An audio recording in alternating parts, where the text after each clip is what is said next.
नमस्कार, news our के खास कार्यक्रम जन मुद्दे में आपका स्वागत है और मैं हूं आपके साथ वैशाली वर्मा। आज इस कार्यक्रम में हम बात कर रहे हैं शिक्षा के मंदिर यानी कि कॉलेज की, जहां बेटियों को पानी पीने के लिए जद्दोजहद करनी पड़ रही है। क्या है पूरा मामला, आइए जानते हैं, फिर चर्चा भी करेंगे।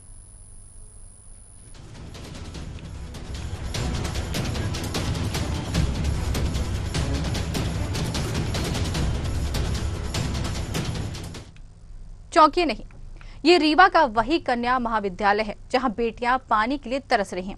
एक और सरकार बेटी बचाओ बेटी पढ़ाओ को चरितार्थ करने के लिए कई तरह की योजनाएं संचालित कर रही है ताकि बेटियां देश का भविष्य बन सके, लेकिन सरकार के कुछ नुमाइंदे सरकार के मंसूबे पर पानी फेर रहे हैं। ताजा मामला मध्य प्रदेश के रीवा जिले का है, जहां स्थित सबसे बड़े कन्या महाविद्यालय में प्राचार्य विभा श्रीवास्तव की अनदेखी और तानाशाही रवैया देखने को मिल रहा है। बता दें कि यहाँ करीब 8,000 बेटियां शिक्षा ग्रहण कर रही हैं, लेकिन उन्हें पानी पीने के लिए पुरानी बिल्डिंग में जाना पड़ रहा है। वहीं महाविद्यालय में पदस्थ एक कर्मचारी से नल चालू करने को कहा तो उसने बताया कि लगभग 4 दिन से पानी नहीं आ रहा है और इसकी शिकायत संबंधित अधिकारियों से लेकर प्राचार्य तक की गई है, लेकिन अभी तक सुधार नहीं हो पाया है।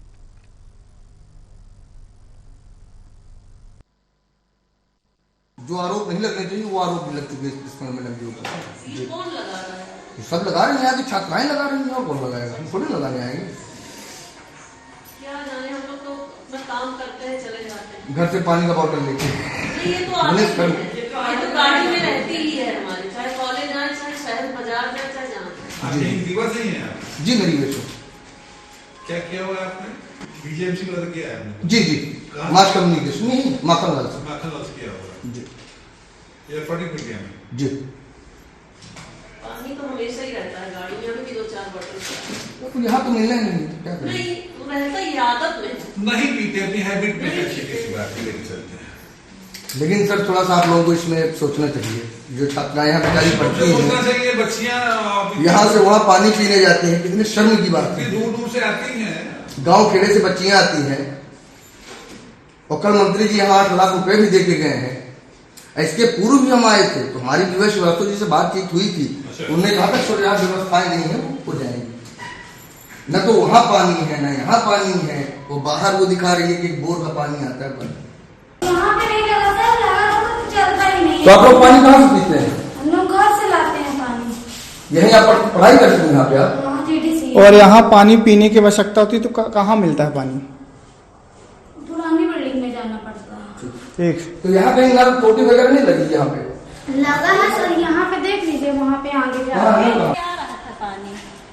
अब क्यों नहीं आ रहा है? अब पता नहीं, बच्चे बेचारे वहाँ पानी पीने जाते हैं। 2-3 दिन से बंद है ना। 3 दिन से बंद है? 3 दिन से बंद है। लोग यहाँ काम करते हुए थे, फिर भी वो इतना परेशान। और जब तक अनीता मैडम रही तो बहुत सुविधा रहा, सब चीज़ का सुविधा रहा, पानी का, पिंगल का, पिए का, बहुत अच्छे से रख। इतने अच्छे से बोल बत्ता और सब चीज़ अच्छे से। और ये तो इतनी खलूस मैडम। अच्छा। पंप हाउस को भी डालो, पंप हाउस भी बना है, इसका भी किराया जा रहा होगा। अनीता सिंह का कोई उनकी शिकायत नहीं है? कोई शिकायत नहीं उनकी। जब से ही बनी तो मानो हम लोगों को जो न करना वो भी कर रहे हैं। कभी हम लोग नहीं झाड़ू लगाए तो बोल रहे हैं कि रोड में लगाओ झाड़ू। अब रोड में लगा रहे हैं, क्या करें सर बताइए। परेशान कुल बना दिए, हम लोगों का सीपर बना दिए। निकाल दिए पानी। हमको कहीं किसी नल में पानी दिखाइए ना। पानी नहीं आ रहा है। क्यों नहीं आ रहा पानी? पानी ऊपर से टूटा है। कब से? ये करीब हो गया 2-3 महीना हो गया। तो आपने किसी से यहाँ शिकायत की कि पानी नहीं आ बहुत रहा? शिकायत की लेकिन नहीं सुन रहे तो क्या करें सर। तो बच्चे बताइए कितने परेशान होती होंगी जो यहाँ बच्चे पढ़ रहे हैं। सब मैम लोग हैं, इनसे सबसे शिकायत कर दिए, मैडम से 4 मैडम से शिकायत की तो कुछ नहीं करवा रही। मोटर हॉस्टल को जो है वो वाला है, उसका मोटर निकला हुआ रखा है, बनवा नहीं रही तो क्या कहें सर। तो जैसा कि तस्वीरों में आपने देखा, साफ तौर पर यहाँ पर समस्याओं का अंबार लगा हुआ, लेकिन सबसे बड़ी समस्या यहाँ पर पीने के पानी की नजर आ रही है। यहाँ सबसे बड़े कन्या विद्यालय की बात हो रही है, लेकिन यहाँ पर जो अव्यवस्थाओं का अंबार है वो देखने को मिल रहा है। पानी की समस्या से यहाँ की कन्याएं जूझ रही, 1-2 नहीं, यहाँ पर 8,000 कन्याओं की, बेटियों की बात हो रही जो पीने के पानी के लिए मजबूर है। लेकिन वहां के जो जिम्मेदार हैं वो अपनी कुर्सी पर बैठकर आराम फरमाते हुए नजर आ रहे। जैसा कि तस्वीरों में आपने खुद देखा कि उनका कहना है कि समस्या बनी हुई है, लेकिन इस पर अभी समाधान नहीं किया गया है। आखिर क्यों नहीं किया जा रहा है समाधान, ये बात भी सामने आ रही है। लेकिन अभी तक यहाँ पर जो प्राचार्य, जो शिक्षकाएं हैं, जो भी वहां पर तैनात कर्मचारी हैं, उनका कहना है कि परेशानी है, हल करने की कोशिश की जा रही है, लेकिन यहाँ पर 4 दिन का समय हो चुका है। आप खुद सोचिए, 4 दिन का समय बीत जाने के बाद भी वहां पर विद्यालय में पानी की समस्या हल नहीं हुई है। अब अगर वहां पर पानी की समस्या नहीं हल हुई होगी तो भीषण गर्मी अब पड़ने लग गई है, बच्चियों का क्या हाल हो रहा होगा वहां का। 4 दिन से लड़कियां पानी के लिए मजबूर है, पीने के पानी के लिए मजबूर है। यहाँ पर जो शिक्षिकाएं हैं वो आराम फरमाती हुई नजर आ रही हैं, वो तो अपने घर से पानी लेकर आ रही हैं, लेकिन उन बेटियों का क्या, जो दूर दराज से आती हैं, कितना पानी वो साथ में लेकर आएंगे? आखिर ये सवाल खड़ा हो रहा है यहाँ पर। लेकिन यहाँ पर जिम्मेदार ध्यान देने को तैयार नहीं, ऐसा लगता है। आखिर मामला ये कब तक सुलझाया जाएगा, ये भी समझ में नहीं आ रहा है। कब तक यहाँ पर बच्चियां परेशान होती रहेंगी, ये भी एक बड़ा सवाल खड़ा हो रहा है। यहाँ पर अभी समझ में आया है कि यहाँ पर मंत्री जो है निरीक्षण करने पहुंचे थे, कई सौगातें देते हुए नजर आए थे, लेकिन यहाँ पर उनकी भी जो सौगातें दी थी वो वहां पर भी पलीता लगता हुआ नजर आ रहा है, क्योंकि उनकी सौगातों का भी यहाँ पर कुछ असर नहीं दिख रहा है। यहाँ पर परेशानी जो जस की तस बनी हुई है। यहाँ पर 8000 बच्चियां हैं जो बेटियां हैं, आखिर कब तक इस परेशानी से जूझती रहेंगी? 4 दिन हो गए हैं पानी की समस्या बनी हुई है, लेकिन सरकार, जो वहां के नुमाइंदे हैं, बैठे हुए आराम फरमाते नजर आ रहे हैं, लेकिन इस पर ध्यान देने को तैयार नहीं है। आखिर ये परेशानी कब तक हल होगी, कुछ भी कह पाना मुश्किल है। आपको बता दें कि यहाँ की जो बेटियां हैं उनको पानी पीने के लिए दूसरी बिल्डिंग में जाना पड़ता है। अब ये सवाल ये खड़ा होता है कि आखिर ये परेशानी हल क्यों नहीं हो रही है। और आइए ज्यादा जानकारी लेंगे हमारे संवाददाता राकेश शुक्ल से। जी राकेश, यहाँ पर विद्यालय जो है, सबसे बड़े महाविद्यालय का मामला सामने आया, 4 दिन से वहां पर पानी नहीं पहुंचा, आखिर समस्या कहाँ आ रही है? जी, मैं आपको बताना चाहूंगा, लका कन्या महाविद्यालय जो है, यहाँ पे अव्यवस्थाओं का अंबार है। यहाँ पे लगभग 8 अध्ययनरत है, बावजूद इसके यहाँ पर जबकि नजदीक है, लेकिन यहाँ पे पेयजल की पर्याप्त नहीं है। जी, यहाँ पर अगर ये समस्या 4 दिन से बनी हुई है, आखिर समस्या का समाधान क्यों नहीं निकाला गया? अब तक 4 दिन का समय बीत चुका है, उसके बाद भी। देखिए, मैं आपको बताना चाहूंगा वैशाली जी, यहाँ पे ये समस्या 4 दिन की नहीं है, समस्या यहाँ लंबे समय से चली आ रही है, और खास तौर से पानी की समस्या तो यहाँ लंबे समय से है। मैंने यहाँ पे छात्राओं से बात भी करना चाहिए, लेकिन छात्राओं के अंदर कहीं ना कहीं एक डर बैठा हुआ है कि हमारी जो प्रिंसिपल है वो हमसे नाराज हो जाएंगी। प्रिंसिपल भी जो है मीडिया से कतई नजर आई है जी, लेकिन जो वो यही है कि यहाँ पर पेयजल की परेशानी है, जबकि यहाँ पे 3 बिल्डिंग बनाई गई। मैं आपको बताना चाहूंगा, ये हम पुरानी बिल्डिंग के पास खड़े हुए हैं और इसके पीछे साइड में एक नए भवन है, और नए भवन के निर्माण में जहां कन्याएं रुकती हैं, कन्याओं का छात्रावास बना हुआ है, वहां पे भी जब हमने जाके देखा तो किसी भी टोटी में वहां पे पानी नहीं पाया गया। जी राकेश जी, यहाँ पे सवाल ये खड़ा होता है कि अभी डिप्टी सीएम जो है राजेंद्र शुक्ल जी भी अभी वहां पर निरीक्षण करने पहुंचे थे, कई सौगातें भी देते हुए नजर आए, लेकिन यहाँ पर भी इसके बाद भी सौगातें तो मिल गई, लेकिन पानी की समस्या हल नहीं हुई है वहां पर। आखिर क्यों? वहां पर जो अधिकारी बैठे हुए, क्या कुर्सी तोड़ने के लिए बैठे हैं वहां पर? देखिए, मैं आपको बताना चाहूंगा, यहाँ पे जो प्राचार्य है विभा श्रीवास्तव जी, वो यहाँ पे लगभग सन 80 से पदस्थ हैं। यहाँ पे वो प्रोफेसर रही और भी कई पदों में रही, और आज जाकर यहाँ पे वो प्रिंसिपल के पद पर है। तो लगभग उन्हें यहाँ पे आज 25 से 30 वर्ष लगातार हो गया, और यहाँ से उनकी शिक्षा दीक्षा भी हुई है, और उनके रहते हुए अगर इतनी बड़ी समस्या, 8000 छात्राएं यहाँ पे अध्ययनरत हैं, और उनके लिए पीने के लिए पानी की व्यवस्था न होना कहीं ना कहीं बहुत बड़ा सवालिया निशान लगाता नजर आ रहा है। जी, तस्वीरों में जैसे कि साफ देखने पर नजर आ रहा है कि गंदगी का अंबार भी वहां पर देखा जा रहा है, जहां पीने के पानी को रखा गया है, जहां पर पीने का पानी आता है वहां पर गंदगी पसरी हुई। आखिर ऐसे में पानी भी नहीं है, वहां पर कन्याओं का क्या हाल होता होगा? 8000 बेटियों की बात हो रही है यहाँ पर। जी, मैं आपको बताना चाहूंगा, जिस परिसर में यहाँ पे क्लासें लगती हैं, मैं उसी के बाहर खड़ा हुआ हूँ। मैं कैमरा पर्सन चाहूंगा दिखाएं कि यहाँ पे जो गंदगी का अंबार हमने दिखाया था, यहाँ पे बच्चियां आके पानी पीती हैं, और यहाँ पे काफी गंदगी पसरी हुई है जी। और प्रिंसिपल मैम से भी इस चीज को लेकर हमने बात करनी चाहिए, लेकिन प्रिंसिपल जो है मीडिया से बात करने से कतराती नजर आई। आखिर क्यों मीडिया से बात करने से क्यों कतराती नजर आ रही? भाई, वो वहां पर बड़े पद पर बैठी हुई है, उनकी जिम्मेदारी बनती है, तो फिर बात करने से कतराना किस बात का? कहीं ना कहीं अगर देखा जाए जिस तरीके से उनका रिएक्शन रहा है, तो एक हिसाब से इतना लंबा समय हो गया उनको यहाँ पदस्थ हुए, कहीं भी उनका तबादला भी, तो एक सही टाइप का उनका जो है रवैया है, कि हमने वीडियो में दिखाया है आपको कि किस तरीके से कर्मचारियों ने उन पर आरोप भी लगाए हैं। जी बिल्कुल, जैसा कि कर्मचारियों ने उन पर आरोप लगाए हैं, तो ये समस्या अभी की बनी हुई है। उनका कर्मचारियों का जैसे कि सुना गया है कि उनका कहना है कि हमेशा से ही उनकी वजह से लोगों को परेशानी होती, लेकिन उन पर अब तक कार्रवाई नहीं की गई। आखिर ऐसा क्यों, किसका संरक्षण मिल रहा है उनको?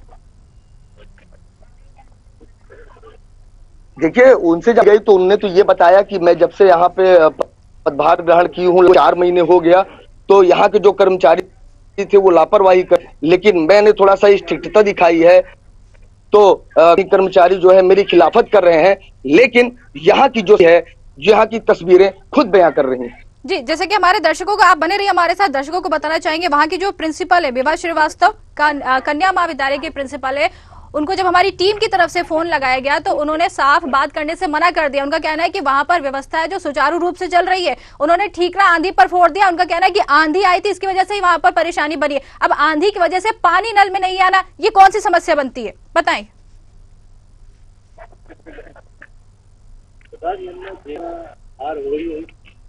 जी, आंधी की वजह से क्या वहां की टंकी फूट गई है जिसकी वजह से वहां पर पानी नहीं आ पा रहा है? ये कोई ये सवाल है या फिर जवाब है उनका? जी राकेश। जी, मैं बिल्कुल आपको बताना चाहूंगा कि ये तो सब कुछ बहानेबाजी है। न कहीं आंधी आई न कहीं तूफान कि जिसके कारण यहाँ पानी की इतनी बड़ी अव्यवस्था हो। मैं तो उनसे यही मैंने रिक्वेस्ट किया था कि 8,000 यहाँ पे छात्राएं और दूर दराज से ग्रामीण अंचलों से पढ़ने के लिए आती हैं। हमने उनसे भी ऑन कैमरा तो नहीं बात हो पाई, ऑफ कैमरा हमने उनसे बच्चियों से बात की तो उनका कहना यह था कि हम अपने घरों से पानी लेके आते हैं। यहाँ तक कि वीडियो में आपने साफ देखा होगा कि वहाँ के जो प्रोफेसर हैं, जो मैडमें बैठी हुई थी, उन्हें ही बताया कि हम तो अपने घर से ही पानी पीने का लेके आते हैं। अब इससे साफ चाहिए किस तरीके की बात है। जी, जो प्रिंसिपल है उनका कहना है कि वो कुछ भी बोलने से साफ तौर पर कतराती नजर आ रही है। कहीं ना कहीं इनकी अनदेखी से ही वहां की जो 8,000 बच्चियां हैं परेशान हो रही हैं। ये भी एक सवाल खड़ा होता है यहाँ पर। अगर वो आज इस बात पर कदम उठाती तो शायद इतनी सारी बच्चियों को वहां पर परेशानियों का सामना नहीं करना पड़ता। जी बिल्कुल, अगर समय रहते ठोस कदम उठाया गया होता प्राचार्य मैडम की ओर से तो शायद बच्चियों को जो तकलीफें यहाँ पे झेलनी पड़ रही हैं शायद नहीं झेलनी पड़ती। जी, तो राकेश, ये समस्या लेकर आप और किसी अधिकारी के पास गए हैं, उनका क्या कहना है इस पूरे मामले को लेकर? आखिर यहाँ पर परेशानी हल होगी या नहीं होगी, और ये जो प्रिंसिपल है उन पर कार्रवाई की जाएगी या नहीं, या फिर वो यूं ही परेशान करती रहेंगी? देखिए मैम, मैंने पहले भी बताया था कि यहाँ की जो छात्राएं हैं, जो यहाँ का स्टाफ है, वो प्रिंसिपल से कहीं ना कहीं दहशत में है कि अगर हम उनके खिलाफ कुछ बोलेंगे तो हमारे खिलाफ ये एक्शन ले लेंगी। तो किसी भी वरिष्ठ अधिकारी के पास अभी ये मामला जो है उनकी संज्ञान में नहीं आया है कि यहाँ किस तरीके की अव्यवस्थाएं फैली हुई। तो और किसी अधिकारी का वहां पर कुछ कहना है? कब तक ये समस्या हल होगी? कुछ बातें निकलकर सामने आई है। जी जी, यहाँ पे जो समस्याएं हैं तो इनका प्राचार्य मैडम के पास अभी हम बैठे हुए, तो उनका कहना यह है में तो और भी अव्यवस्था, हम जब से आए तो हमने व्यवस्थाएं सुधारी हैं। और मैं आपको एक सबसे शर्मनाक चीज यहाँ पे बताना चाहूंगा कि यहाँ पे जो लड़कियों का लेडीज टॉयलेट होता है वो भी अगर मैं आपको तो वहाँ पे भी जेंट्स टॉयलेट ही बना हुआ है, जबकि यहाँ पे बाहर ही जेंट्स टॉयलेट अलग से बनाया गया है। बावजूद इसके अंदर जो लड़कियां यूज करती है वहाँ पे भी जेंट्स टॉयलेट ही बनाया गया है। जी, आप बने रहिए हमारे साथ राकेश। और हमारे दर्शकों को बताना चाहेंगे कि प्रतिभा पाल जो कि वहाँ की कलेक्टर है, जो हमारी टीम ने उनको फोन लगाया तो उन्होंने मामले को सुनकर फोन कट कर दिया है और उसके बाद से अपना फोन ऑफ कर लिया और कुछ भी बोलने को तैयार नहीं है। जब जिम्मेदार ही इस तरीके का रवैया अपनाएंगे तो आखिर वहां के लोगों को परेशानियों का सामना तो करना पड़ेगा। ये भी बड़ा सवाल खड़ा हो रहा है, आखिर क्यों बोलना नहीं चाहता है कोई भी कुछ? बिल्कुल, मैं आपको बताना चाहूंगा अभी 2 से 3 दिन पहले हमारे प्रदेश के उप मुख्यमंत्री राजेंद्र शुक्ला जी भी यहाँ कन्या महाविद्यालय में आए थे। यहाँ पे कुछ कार्यक्रम का आयोजन था और यहाँ आने पे जो है उन्हें कुछ सौगातें भी दी, लेकिन शायद उन्हें भी यहाँ की जो वास्तविक स्थिति है, छात्राएं यहाँ अध्ययनरत हैं और उन्हें यहाँ किस तरीके मिल रही हैं, शायद उनको भी इस चीज का संज्ञान नहीं होगा। लेकिन खाने के बाद हो सकता है कि कुछ यहाँ पे सुधार किया जाए। तो राकेश जी, एक सवाल ये भी है कि जब डिप्टी सीएम जो है वहां पर निरीक्षण करने पहुंचे थे, सौगातें देने पहुंचे थे, तब वहां के जो छात्राएं हैं, यहाँ वहां के लोगों ने उनसे आखिर समस्या के बारे में क्यों नहीं बात की? अगर बात की होती तो शायद ये मामला इतना बड़ा ना होता। 4 दिन पानी के लिए वहां के लोगों को तरसना नहीं पड़ता। देखिए, मैंने आपको पहले ही बताया है कि जो यहाँ की प्राचार्या हैं उनकी तानाशाही और उनकी तानाशाही के चलते जो यहाँ की छात्राएं 8,000 छात्राएं जो यहाँ पे अध्ययनरत हैं और वो उनके खिलाफ बोलने से बिल्कुल कतरा रहा। हमने जब कल यहाँ पे खबर बनाई थी, हमने एक यहाँ पे स्टिंग ऑपरेशन किया तो फिर बच्चियों का सामने आया और जो यहाँ पे कर्मचारी थे हमने ऑफ कैमरे में ही बात की है, तो ये सारे मामले हमारे सामने आए हैं।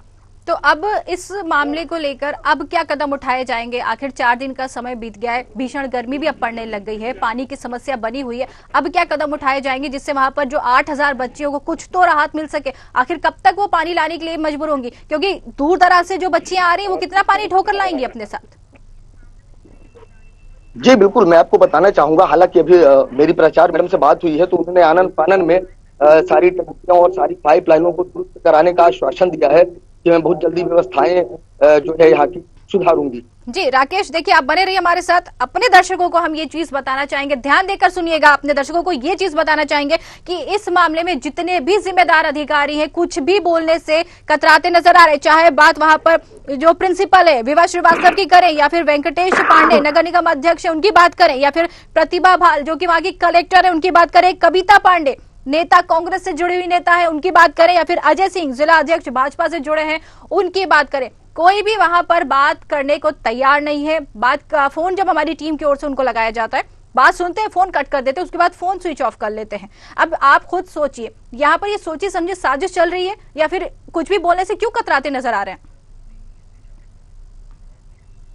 जब यहाँ पर फोन कलेक्टर की ओर से ही स्विच ऑफ कर लिया तो फिर किसी और के बारे में तो कुछ बोल ही नहीं सकते हैं।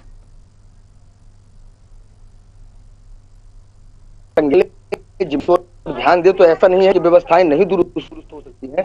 मैं आपको बताना चाहूंगा कि भारतीय जनता पार्टी जो है भाजपा एक बेटी बचाओ और बेटी पढ़ाओ का एक और जो नारा दे रही है, तो वहीं दूसरी ओर यहाँ पे 8,000 जो छात्राएं अध्ययनरत हैं पानी तक नसीब नहीं हो रहा है।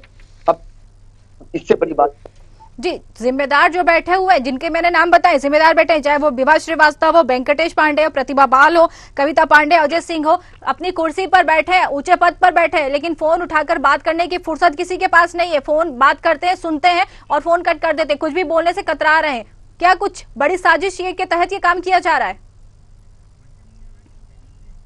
बिल्कुल, मैं आपको बताना चाहूंगा कि मैंने बताया ना कि भाजपा का एक नारा था बेटी बचाओ बेटी पढ़ाओ, लेकिन उन्हीं के राज्य में बेटियों की क्या दुर्दशा हो रही है कि बेटियां एक एक बूंद पानी के लिए तरस रही। तो ऐसे में जाहिर सी बात है कि अब भाजपा के नेता तो कुछ जी, जैसे कि वहां पर जो कांग्रेस के लोग हैं, कांग्रेस के लोगों को जब हमारी तरफ से वहां पर कविता पांडे उनको फोन किया गया तो वो भी फोन उठाने को तैयार नहीं। क्या वहां पर कांग्रेस भी सोई हुई नजर आ रही है? उनके पास तो मुद्दा है सरकार को घेरने के लिए, लेकिन उसके बाद भी फोन उठाकर कुछ भी बात करने से उन्होंने मना कर दिया है, सुनना ही नहीं है उनको। जी बिल्कुल, कविता कांग्रेस की अच्छी नेता है और यहाँ पे हमेशा सामाजिक कार्यों में उनकी रुचि रहती है, लेकिन अब ये बात समझ में नहीं आ रही फोन क्यों, हो सकता है कहीं वो व्यस्त हो, ऐसा भी हो सकता है। जी, लेकिन यहाँ पर अजय सिंह जो भाजपा जिला अध्यक्ष हैं उनको भी फोन लगाया गया, उनकी सरकार है, उनको सुनना चाहिए, क्योंकि जो पीएम की तरफ से योजनाएं चली जा रही है, बेटी बचाओ बेटी पढ़ाओ, सबसे बड़ा नारा दिया जा रहा है यहाँ पर बेटी बचाओ बेटी पढ़ाओ, लेकिन जब ये नारा यहाँ पर साबित हो रहा है, यहाँ पर किस तरीके से नारी की धज्जियां उड़ती नजर आ रही है, बेटियों को ही यहाँ पर ना पढ़ने की सुविधा मिल पा रही है, ना पीने के पानी की सुविधा मिल पा रही है। जिनको जवाब देना चाहिए वो आखिर में फोन बंद करके या फिर फोन बात सुन के फोन कट कर देते हैं। जी बिल्कुल, जो यहाँ पे जिम्मेदार बैठे हुए हैं, जैसा कि आपने कहा बेटी बचाओ बेटी बढ़ाओ और बेटी बचाओ की जो आपके इनकी योजना है भाजपा की, और अब ये दुर्दशा इस कन्या महाविद्यालय में देखने के लिए मिल रही है, तो ऐसे में तो जाहिर शिवा के नेता तो कतराते ही नजर आएंगे। जी, आप राकेश इस पूरे मामले पर अपनी नजर बनाए रखिएगा बिल्कुल, और जो भी जानकारी हो तुरंत न्यूज़ 8 टीम को दीजिएगा। आपका बहुत बहुत धन्यवाद राकेश। तो जैसे कि देखा आपने कि यहाँ पर जिम्मेदार जितने भी अधिकारी बैठे हुए हैं वो मौन धारण करके बैठे हैं, ना उनको फोन सुनाई देता है, ना ही वो मीडिया से बात करना चाहते हैं। और चलिए यहाँ तक तो ठीक है, समस्या का हल की अगर बात की जाए तो उससे भी कतराते नजर आ रहे हैं। आखिर क्या है पूरा मामला? साजिश के तहत किया जा रहा है या फिर कुछ और बात निकलकर सामने आ रही? कुछ कहना नहीं। यहाँ पर अभी डिप्टी सीएम गए थे, राजेंद्र शुक्ल जी गए थे वहां पर निरीक्षण करने, उन्होंने निरीक्षण किया और कई सौगातें भी दी। उसके बाद भी यहाँ पर पानी की समस्या का हल नहीं हुआ है। वहां के जो प्रिंसिपल है उनका कहना है कि आंधी की वजह से यहाँ पर जो है पानी नहीं आया। अब आप खुद ही समझ लीजिए कि आंधी की वजह से पानी नहीं आना कहीं ना कहीं एक सवालिया निशान खड़ा कर रहा है। तो हमारे खास कार्यक्रम जनमुद्दे में आज के लिए फिलहाल इतना ही। नमस्कार।